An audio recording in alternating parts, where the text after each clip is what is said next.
ഗോഡൌണിൽ നിന്ന് 5 ലക്ഷം രൂപയുടെ ചെമ്പും പിച്ചള സാധനങ്ങൾ മോഷ്ടിച്ച സഹോദരങ്ങൾ അറസ്റ്റിൽ. സമയക്കുറവും സാഹചര്യ പ്രശ്നങ്ങളും ഇനി ചികിത്സ തേടുന്നതിന് ഒരു തടസ്സമേയല്ല.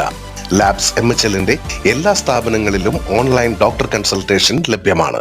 അസ്മാബി കോളേജിനടുത്ത് താമസിക്കുന്ന തമിഴ്നാട് തെങ്കാശി വിശ്വനാഥ പേരി ദേവി പട്ടണം സ്വദേശികളും സഹോദരങ്ങളുമായ സെൽവ പ്രകാശ്, അരുൺ എന്നിവരെയാണ് തൃശൂർ റൂറൽ ജില്ലാ പോലീസ് മേധാവി ബി കൃഷ്ണകുമാർ IPSന്റെ നേതൃത്വത്തിലുള്ള പ്രത്യേക അന്വേഷണ സംഘം അറസ്റ്റ് ചെയ്തത്. 2-ാം തീയതി വൈകിട്ട് 6:30-ക്കും 3-ാം തീയതി രാത്രി 8:30-ക്കുമാണ് മോഷണം നടന്നത്.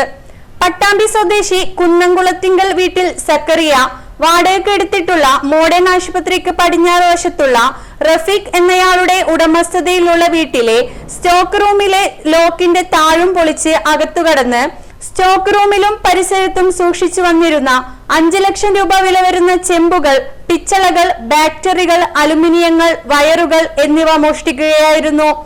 സെൽവ പ്രകാശിന്റെയും അരുണിന്റെയും പണിക്കാരായ 3 പ്രതികൾ ചേർന്ന് സെക്രട്ടറിയുടെ സ്ഥാപനത്തിൽ ചെന്ന് മോഷണം നടത്തിയത്.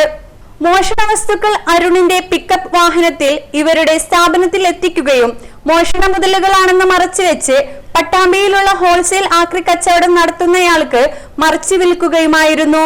മോഷണ മുതലുകൾ വാങ്ങി അത് മറിച്ചു വിറ്റ കേസിലെ കുറ്റകൃത്യത്തിൽ ഉൾപ്പെട്ടതിനാണ് സെൽവ പ്രകാശിനെയും അരുണിനെയും ഈ കേസിലേക്ക് അറസ്റ്റ് ചെയ്തത്. Kodungallur police station SHO Arun BK, SI-മാരായ Sajil KG, Sebi MV, grade SI-മാരായ Shabu TG, Baneesh CC, CPO Subeesh എന്നിവരാണ് അന്വേഷണ സംഘത്തിലുള്ളത്.